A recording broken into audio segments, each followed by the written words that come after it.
Students, हम लोग कर रहे हैं excretory products and there elimination.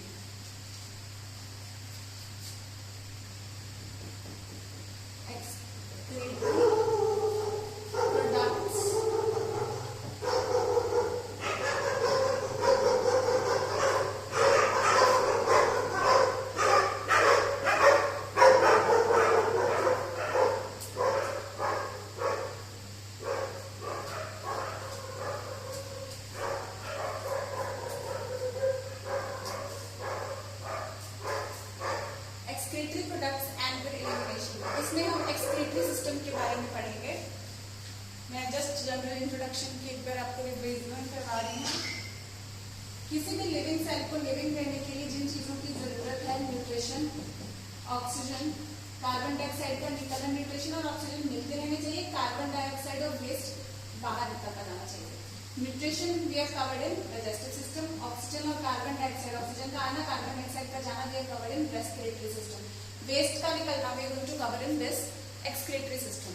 इसमें हम स्टार्ट करते हैं 3 टर्म्स से इसको। एक्सक्रीशन,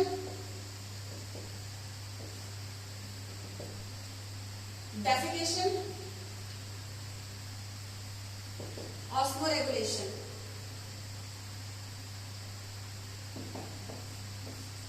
एक्सक्रीशन वर्ड आया है बेटा, it is removal of metabolic waste from the body. Metabolic waste which is specially nitrogenous waste, यानी कि नाइट्रोजन का जो बना हुआ होता है, नाइट्रोजिनस वेस्ट, नाइट्रोजन इसका मेन कंपोनेंट होता है। Removal of metabolic waste, specially nitrogenous waste from the body, यानी कि बॉडी के अंदर जितने भी मेटाबॉलिक रिएक्शंस होते हैं, वो रिएक्शन जो हमें जिंदा रखने के लिए जरूरी होते हैं, उनसे जो वेस्ट प्रोड्यूस होता है, वो वेस्ट ज्यादातर अगर हम बात करें तो नाइट्रोजिनस वेस्ट की बात कर रहे हैं, तो नाइट्रोजिनस वेस्ट का removal is known as excretion.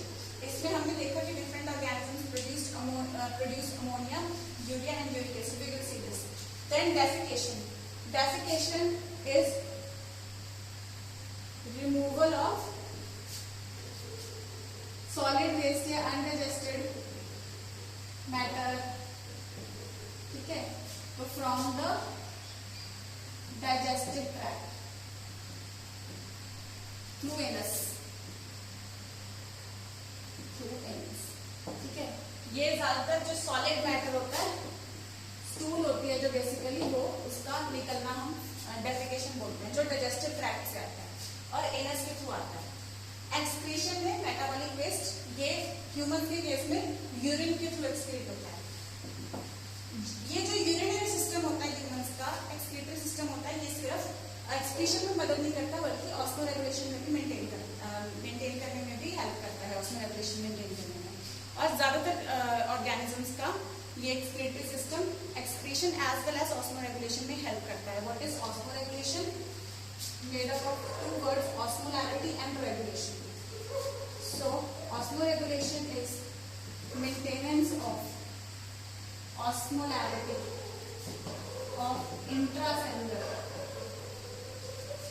and extracellular fluids.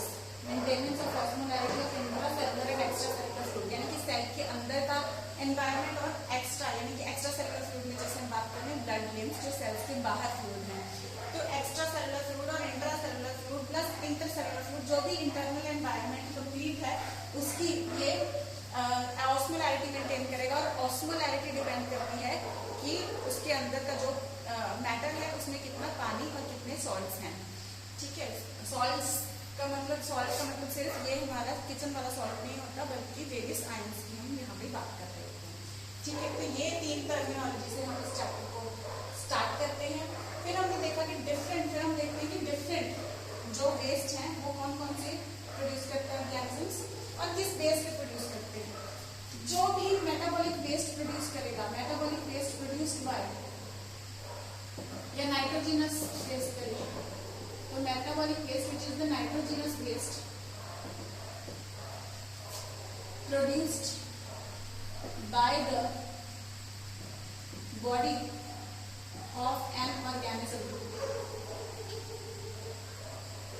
depends on the environment of the organism, वो जिस एनवायरमेंट में ऑर्गेनिज्म रहता है उस पर डिपेंड करता है, depends on the environment of the organism, that is mainly environmental. Mainly हम बात कर रहे हैं एनवायरमेंट में किस चीज की, अवेलेबिलिटी ऑफ वाटर, किसको पानी कितना अवेलेबल है, कितना पानी अवेलेबल है, उस हिसाब से 3 अलग अलग तरह के वेस्ट प्रोड्यूस कर सकते हैं organisms.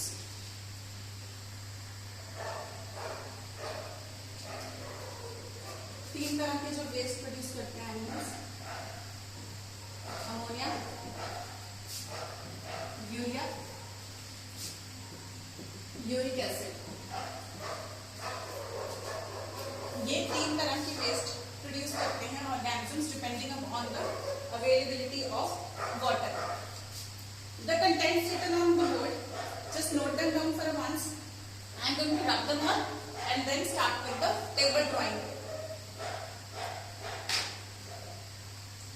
I am going to start rubbing.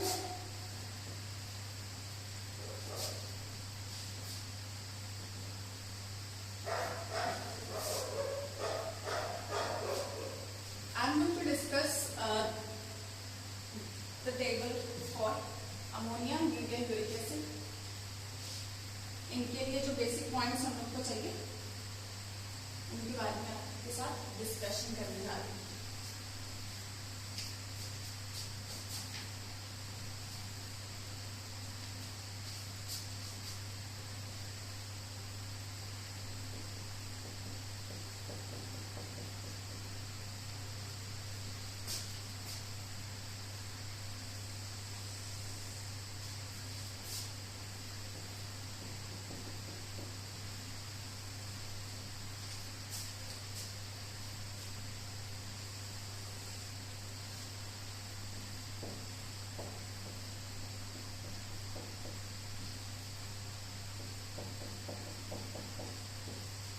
Ammonia, urea, uric acid,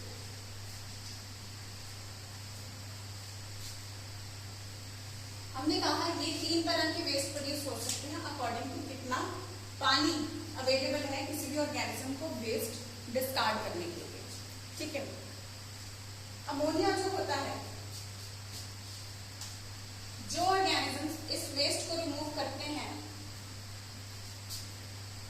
उन्हें हम अमोनोटैलिक ऑर्गेनिजम्स कहते हैं।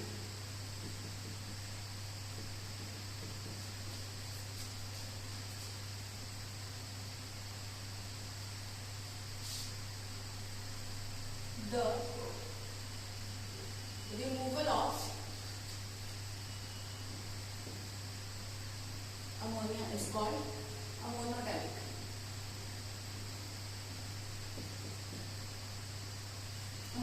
रिमूवल, इस phenomenon को भी, the phenomenon of removal of waste in the form of ammonia is called ammonotalism. Ammonotalism, and the organisms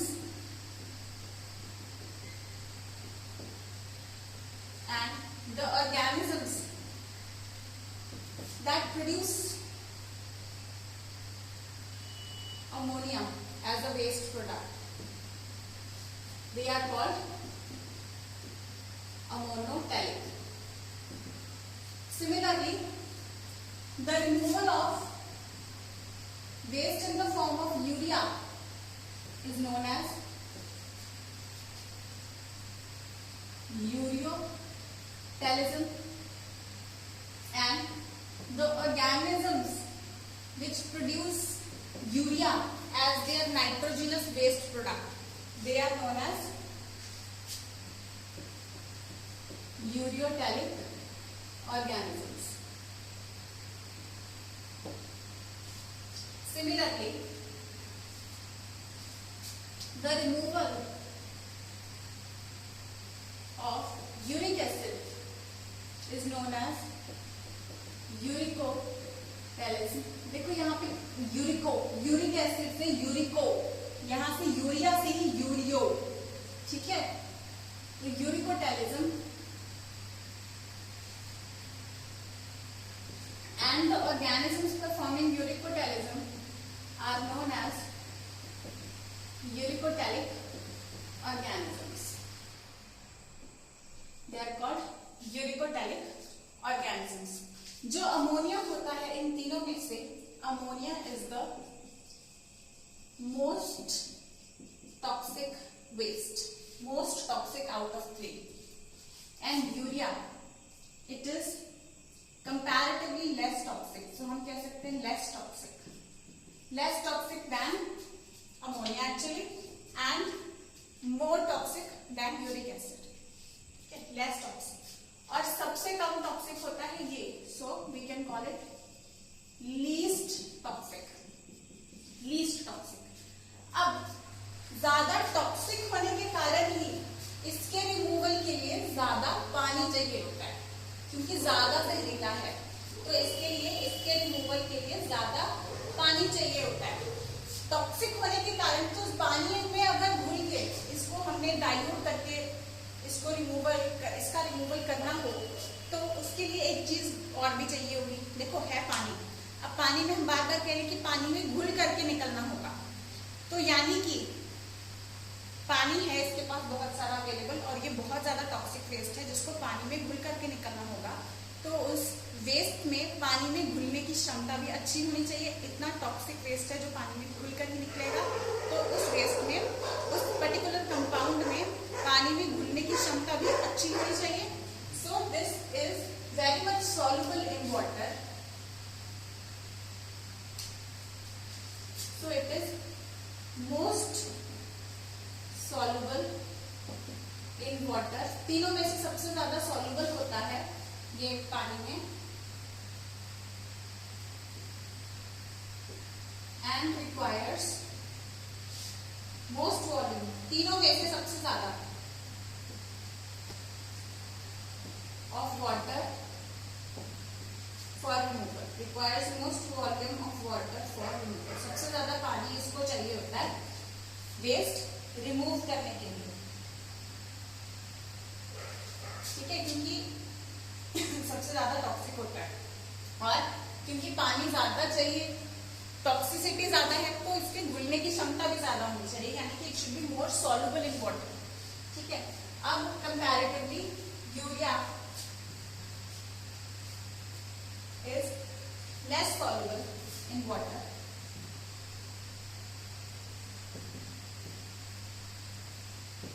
and requires less water for removal.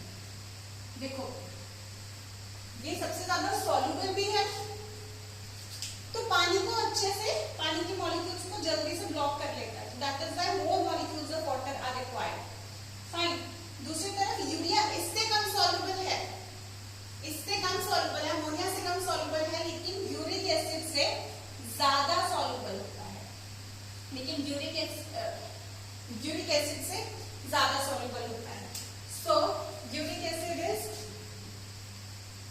Least soluble, यानी कि सबसे कम, तीनों में से सबसे कम सॉल्युबल है, least soluble in water, and excreted in the form of, याद करो मैंने क्या बताया था, किस फॉर्म में निकलता है, पेस्ट और पैलेट. ठीक है, पेस्ट और पैलेट, वो जो शेप सी इसकी होती है पर्टिकुलर, उसको पैलेट बोलते हैं. अब देखो सबसे ज्यादा टॉक्सिक है, तो इसके लिए पानी, इसको डाइल्यूशन ज्यादा चाहिए होगा, पानी ज्यादा चाहिए होगा, तो उसके कारण ज्यादा पानी चाहिए होगा. तो it has to be the most soluble compound out of 3. और इससे कम सॉल्युबल होता है यूरिया, और इससे कम टॉक्सिक भी होता है. सो इससे कम पानी चाहिए. देन यूरिक एसिड सबसे कम टॉक्सिक होता है इसके पास, तो इसको पानी भी कम, सबसे कम चाहिए, सिर्फ पेस्ट बनाने जितना पानी चाहिए. ठीक है, पेस्ट या पैलेट फॉर्म में ये रिलीज कर देता है वेस्ट. ठीक है बच्चों. सो रिलेशन देखो, टॉक्सिसिटी, सॉल्युबिलिटी और द अमाउंट ऑफ वाटर में.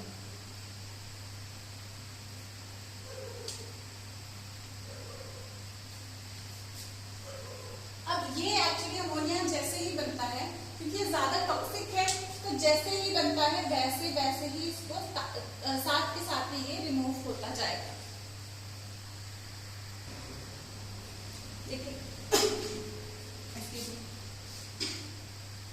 अगर हम मेथड की बात करें तो एक्सक्रीटेड बाय डिफ्यूजन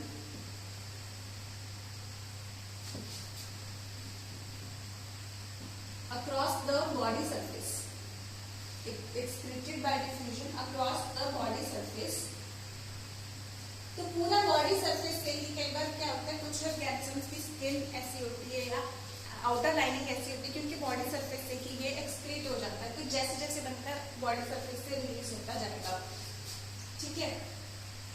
और अगर गिल्स, जैसे हम एक्वेटिक ऑर्गेनिजम्स की बात करें, अगर लोअर ऑर्गेनिजम्स की बात करें तो ये डिफ्यूजन से हो जाएगा, लेकिन अगर फिश की बात कर रहे हैं तो फिश में कौन सा एक ऑर्गन होता है, रेस्पिरेटरी ऑर्गन का भी काम करता है, गिल्स जो होते हैं, तो वो ही एक्सक्रीशन में भी यहाँ पे काफी हद तक मदद करते हैं।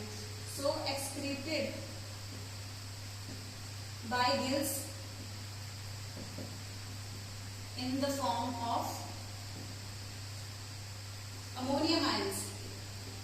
अमोनियम आयंस कैसे, अमोनिया होता है NH3, तो ये H आयन से मैच करके अमोनियम आयन बना लेता है पॉजिटिव, क्योंकि H आयन पॉजिटिव होता है, ये न्यूट्रल होता है अमोनिया, और इसके साथ मैच करके ये अमोनियम आयन पॉजिटिव आयन बन जाता है। तो गिल सरफेस पे ये इस फॉर्म में एक्सक्रीट होता है। और यहाँ पे किडनीज का कोई ज्यादा रोल प्ले नहीं होता, क्योंकि ज्यादातर इसको रिटेन ही नहीं कर सकते। किडनीज का काम होता है ब्लड को फिल्टर करना, उसमें से निकालना वेस्ट को, लेकिन किडनीज यहाँ पे डू नॉट प्ले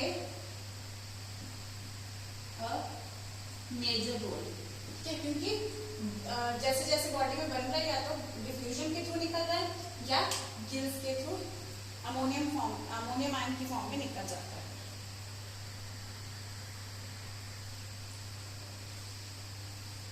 इसमें मैं आती हूँ, पहले इसकी अगर बात करें तो ये भी produced in liver.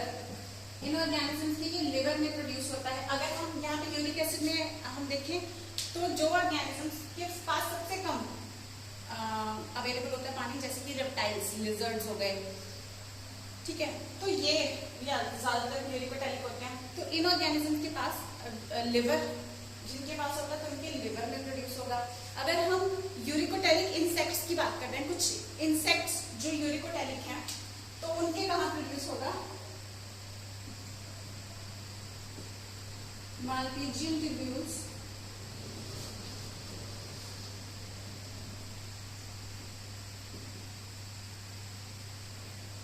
In insects.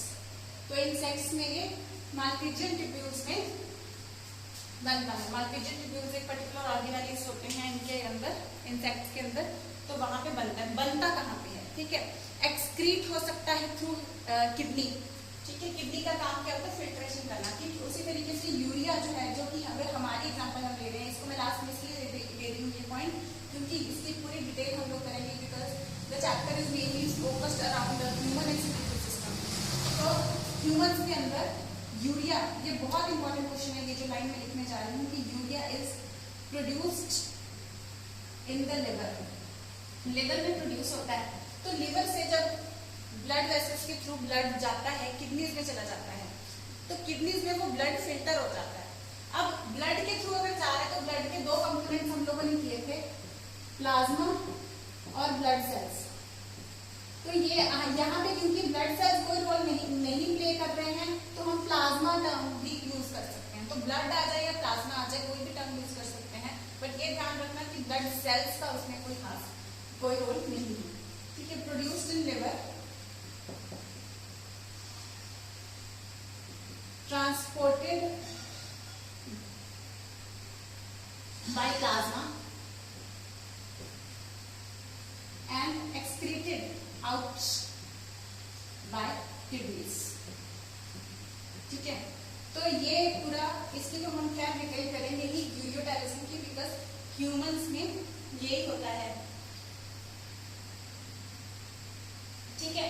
फिर हम इसकी टॉक्सिसिटी के कारण बात कर रहे थे कि ये जो अमोनिया है ये सबसे ज्यादा टॉक्सिक है, तो जैसे ही बनता है वैसे ही ये रिमूव कर देना चाहिए।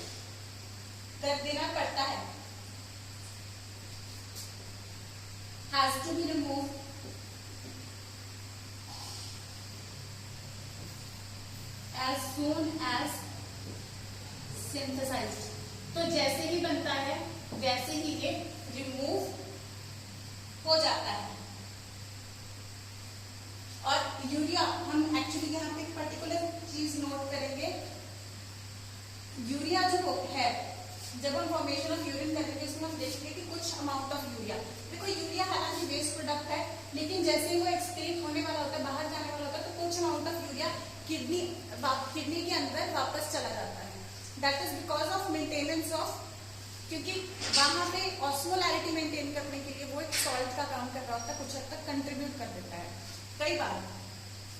सो some amount of urea can be retain, कोई मतलब इतना जहरीला नहीं है क्योंकि अमोनिया के जितना। So some amount of urea can be retain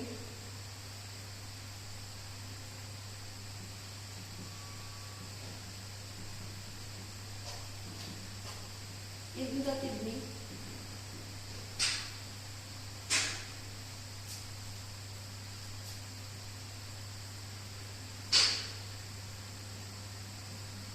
mainly उन सेल्स की, इंटरस्टिशियल सेल्स होते हैं जो उन सेल्स की ऑस्मोलैरिटी को मेंटेन करने के लिए, ठीक है, for the purpose of osmoregulation, that is understood, ठीक है। तो कुछ अमाउंट वापस चला जाता है लेकिन फिर से वो साइकिल होता रहता है, यानी कि लंबे टाइम तक वहां पे ऐसे ही जमा ही नहीं होता रहेगा, वो उसका साइकिल चलता रहेगा, वो चलता रहेगा। क्योंकि लेकिन ये इसको बिल्कुल ही नहीं रिटेन करके रख सकते क्योंकि बहुत ही ज्यादा टॉक्सिक है। इसको थोड़ा अमाउंट में बॉडी यूज कर लेती है as a salt so as to maintain the osmolarity. लेकिन यूरिक एसिड क्योंकि लीस्ट टॉक्सिक है, सो इसको कंसिडरेबल अमाउंट ऑफ टाइम के लिए, अच्छे अमाउंट ऑफ टाइम के लिए इसको बॉडी में रिटेन किया जा सकता है।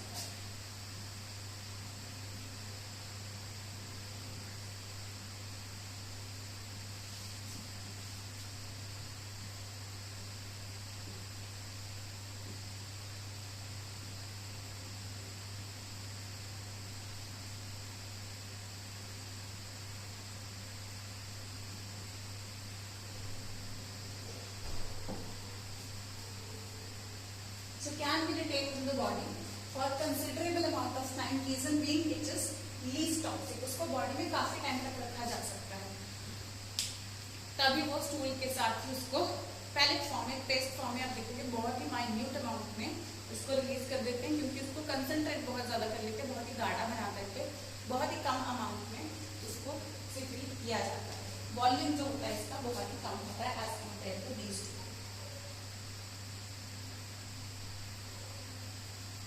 अब ऑब्वियसली क्योंकि अमोनिया टॉक्सिक ज्यादा है और ज्यादा पानी इसको चाहिए, सो हम कह सकते हैं ज्यादातर जो ऑर्गेनिजम्स अमोनोटैलिक हैं ये क्या होते हैं, ज्यादातर एक्वेटिक होते हैं। ऑब्वियसली ये सारे के सारे ही एक्वेटिक होते हैं।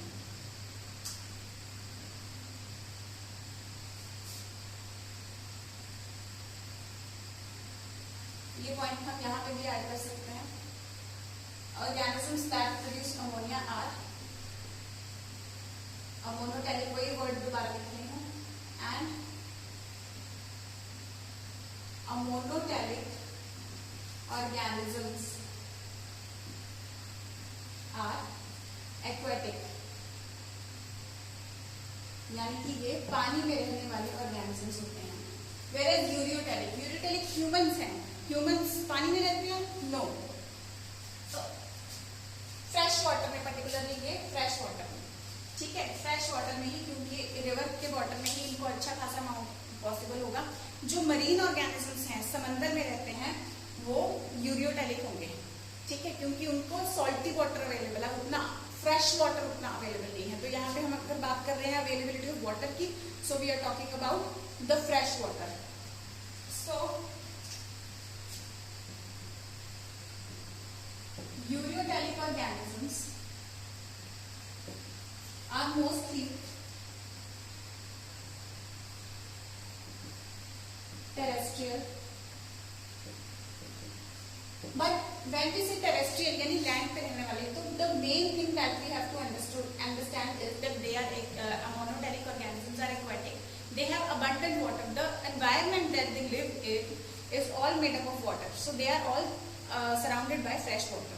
So they have abundant water to take in and wash away their waste. But these ureotelic organisms have enough water to drink, but yet they are not all around surrounded by water. तो ammonotelic जितना पानी इनके पास नहीं होता है, लेकिन ये पानी पी सकते हैं, अच्छे अमाउंट में पी सकते हैं, ठीक है। तो टेरेस्ट्रियल होते हैं लेकिन घिरे हुए तो नहीं है, so they have to about conserve water and thus mostly terrestrial and they have to minimize the water loss.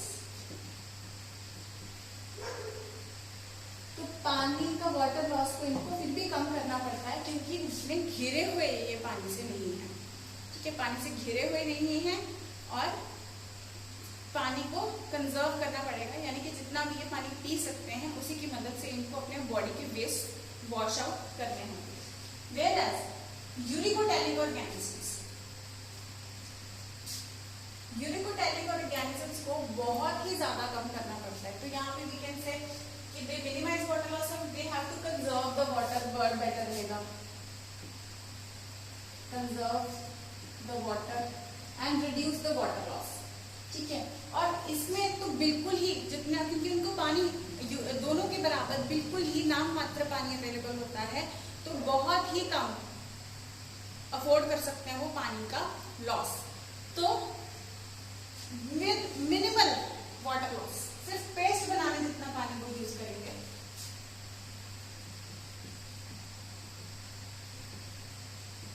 Uricotelic organisms are terrestrial, ये टेरेस्ट्रियल भी होते हैं, यानी कि लैंड ऑर्गेनिजम्स ही होते हैं। They have least access to water, that is what we must understand, and they have to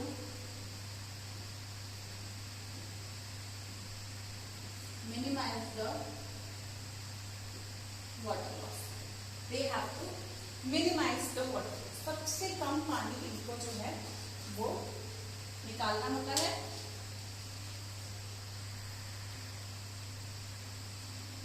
अब बच्चे अगर आप ध्यान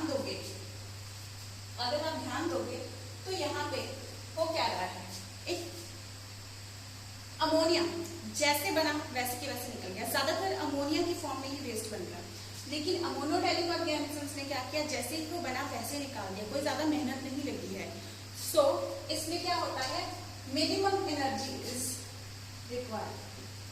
सो सबसे कम एनर्जी इस्तेमाल हुई है इसको बनाने में। तो हम कह सकते हैं least energy is used in formation of ammonia, in formation of waste. Least energy क्योंकि वो जनरल मेटाबॉलिक रिएक्शन जैसे ही हुए वो प्रोड्यूस हो गया, फिर बॉडी ने बाय डिफ्यूजन ही उसको निकाल दिया। डिफ्यूजन में फिर से डिफ्यूजन भी जो फिनोमिनन है that is also we know completely passive phenomenon, no energy is required.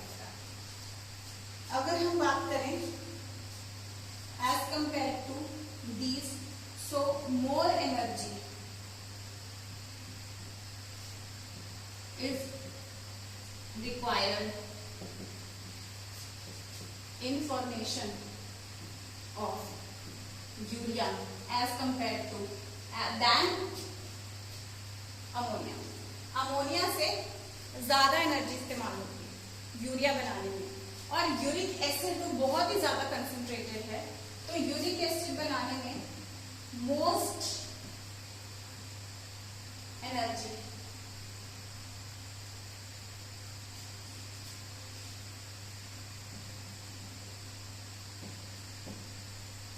Is used in the formation of uric acid, क्योंकि ज्यादा कंसंट्रेट करना पड़ रहा है, ज्यादा कम्प्लेक्स सब्सटेंस बनाना पड़ रहा है, ठीक है। तो अमोनिया तो डायरेक्ट है, ऐसे ही 3 अमोनिया मिल जाएंगे और समवॉट मोर केमिकल रिएक्शंस होंगे तो यूरिया बन जाएगा, और कंसंट्रेट होगा तो यूरिक एसिड बन जाएगा।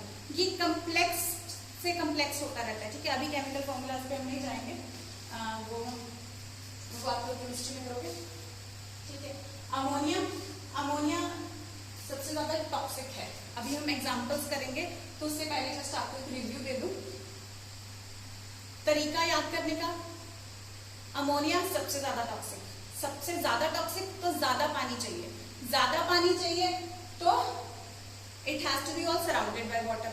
तो जितने भी ऑर्गेनिजम्स फ्रेश वाटर में रहते हैं, रिवर में रहते हैं, वो सारे ऑर्गेनिजम्स अमोनोटैलिक होते हैं। जहां पे आपको कोई एग्जाम्पल पर्टिकुलर याद क्यों ना याद आए, तो ये ध्यान में रख लेना कि ये रिवर में रहता है, समंदर में रहता है या टेरेस्ट्रियल है, उस हिसाब से आप उसका लाइफस्टाइल इमेजिन कर लेना, जो भी आपको पता है, तो उसके अकॉर्डिंग आप लोग आंसर टिक कर सकते हैं। ठीक है। देन यूरिया, यूरियोटैलिक की एग्जाम्पल ह्यूमन तो याद रहेंगे आपको, है ना।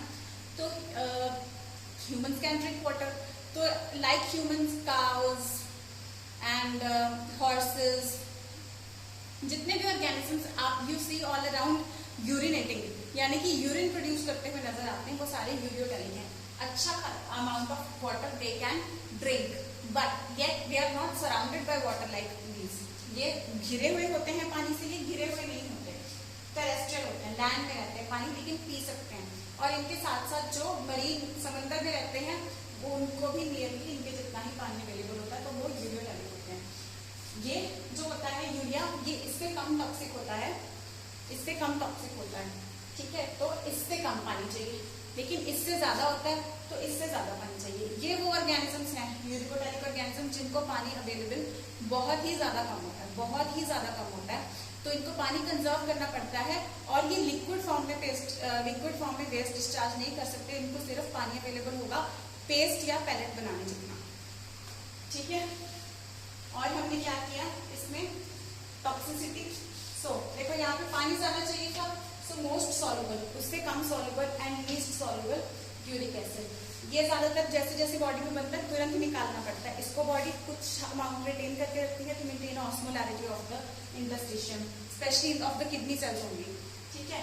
तो यूरिक एसिड जो है, ये फिनोमेनन हम करेंगे कि यूरिया कैसे वो वापस रिटेन करती है किडनी। यूरिकोटैलिज्म, क्योंकि लीस्ट टॉक्सिक है, तो बॉडी ज्यादा अमाउंट ऑफ टाइम के लिए इसको बॉडी में रिटेन करके रख सकती है।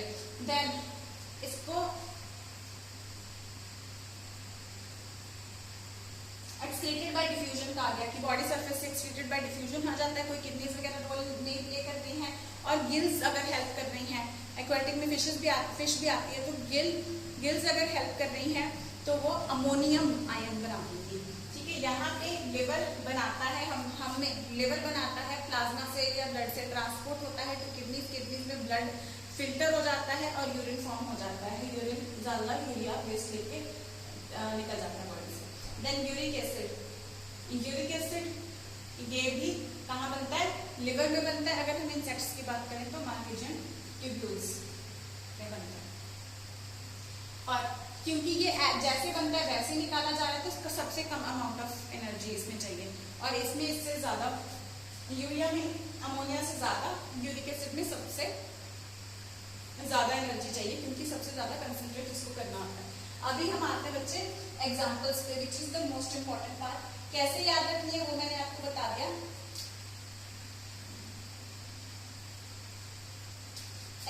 तो एग्जांपल्स होम की सारे एक्वेटिक ऑर्गेनिजम्स लेंगे, तो हम अगर टर्म वाइज लिखना चाहें तो aquatic insects.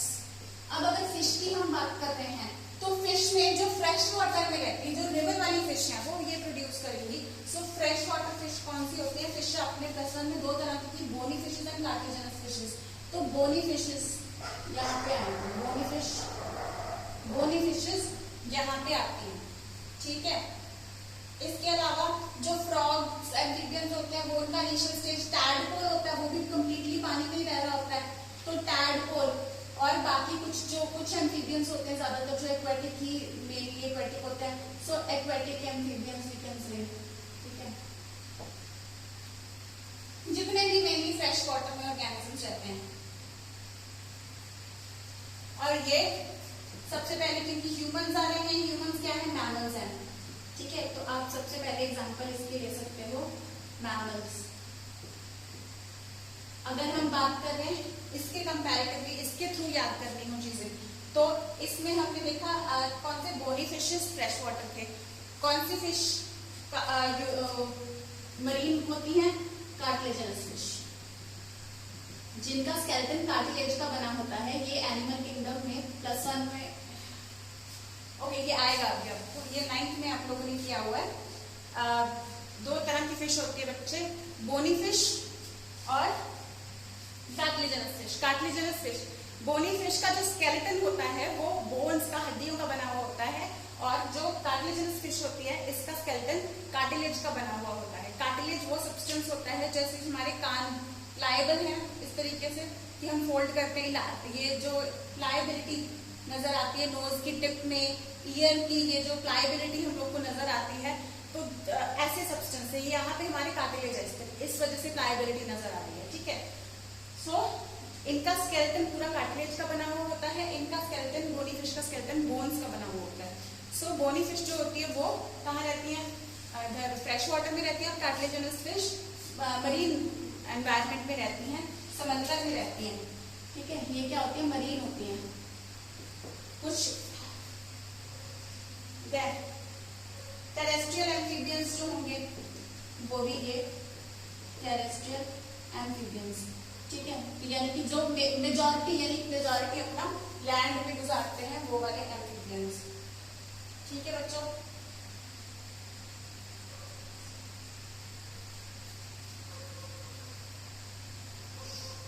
Okay, many terrestrial amphibians we can say, ठीक है, कुछ टेरेस्ट्रियल एम्फीबियंस, ठीक है, एम्फीबियंस को फिर भी पानी अच्छे अमाउंट में अवेलेबल होता है, लेकिन यूरियोटेलिक भी होते हैं। देन यूरिकोटेलिक जिनको सबसे कम पानी अवेलेबल है, for example reptiles, birds, reptiles और बर्ड्स मेनली यूरिकोटेलिक होते हैं। जो ऑर्गेनिजम्स आपको मेनली मैंने जो बीट करते हुए दिखाई देते हैं आपको, वो ये होते हैं यूरिकोटेलिक होते हैं। इन ऑर्गेनिजम्स में बेसिकली सबसे कम पानी होता है, क्योंकि ये जो आप देखते हैं कि नियरली जो ब्राउनिश या ब्लैकिश जो भी इनकी फीकल पैलेट होता है, जो सॉलिड वेस्ट इनका जाता है, उसके ऊपर ही व्हाइटिश कलर का पेस्ट बना करके वो यूरिक एसिड यानी कि अपना मेटाबॉलिक नाइट्रोजनस वेस्ट भी रिलीज कर देते हैं। आई रिपीट, ब्राउन कलर का इनका जो फीकल मैटर होता है, ज्यादातर आपने कहीं ये बर्ड ड्रॉप्स वगैरह तो देखी ही होंगी, तो उसके ऊपर आप व्हाइटिश का पेस्ट फॉर्म में जो चीज देखते हो, तो वो स्टूल और यूरिन एक तरीके से उन्होंने पैक करके वैसे भेज दिया। जो ब्राउनिश होता है वो फीकल मैटर होता है, यानी कि डेफिकेटेड मैटर होता है, और जो उसके ऊपर व्हाइटिश पेस्ट होता है वो ये यूरिक एसिड होता है, ठीक है। तो रेप्टाइल्स हो गए और बर्ड्स हो गए, ये इसकी मेन एग्जांपल्स हैं।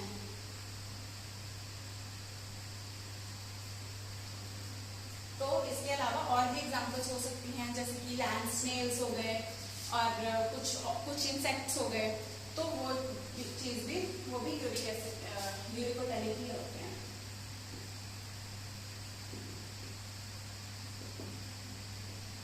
मेनली जिनको सबसे कम पानी अवेलेबल है, ठीक है। डिवीजन हमने कर ली। आई रिपीट, जहां पे एग्जांपल भूल जाते हैं कुछ नहीं, तो जो एमसीक्यूज आने हैं हमें बेसिकली थ्योरी में तो दो मेन लिखा होगा, यहाँ पे रेप्टाइल्स बर्ड्स याद रखेंगी तो दो तीन थ्योरी में लिखा होगा चल जाएगा, लेकिन एमसीक्यूज में कैसे करोगे, just imagine that particular thing कहाँ पे रहती है और उसको कितना पानी अवेलेबल है। अगर आपको लगे कि वो पूरी फ्रेश वाटर से घिरी हुई है देन मोनोटेलिक, अगर वो मरीन एनवायरमेंट में है या लैंड ऑर्गेनिज्म है तो यूरियोटेलिक, अगर उसको बहुत ही कम पानी अवेलेबल है देन इट इज यूरिकोटेलिक, ठीक है। Ammonotelic, most water, ureotelic, ammonia से, इनसे फ्रेश वाटर वालों से कम पानी, यानी मरीन है या लैंड पे रहते हैं लेकिन पानी पी सकते हैं, सो यूरियोटेलिक। जो पानी पीने के लिए भी अच्छे अमाउंट में अवेलेबल नहीं है उनको वो दे आर यूरिकोटेलिक ऑर्गेनिजम्स, ठीक है। ये कंज्यूम कम करते हैं पानी, क्योंकि एक दिन का वेस्ट जो है इसको एक्सक्रीट करने के लिए कम पानी की जरूरत पड़ती है, सिर्फ पेस्ट फॉर्म में रिलीज करते हैं। ये डिफ्यूजन से पानी में ही अपने आसपास के एनवायरमेंटल वाटर में ही उसको बोल देते हैं। ये यूरिन प्रोड्यूस करते हैं, किडनी से एक्सक्रीट होता है, यूरिन प्रोड्यूस लिवर में होता है, किडनी से निकाला जाता है, और यूरिक एसिड भी लिवर में सबसे ज्यादा अमाउंट ऑफ एनर्जी इस्तेमाल करके प्रोड्यूस किया जाता है और सिर्फ पेस्ट फॉर्म में रिलीज होता है, ठीक है। डिफ्यूजन से यूरिन की फॉर्म में, पेस्ट फॉर्म में। ठीक है, that's all for today's lecture and this chart is going to solve many MCQ questions for you. So revise it nicely. All the best.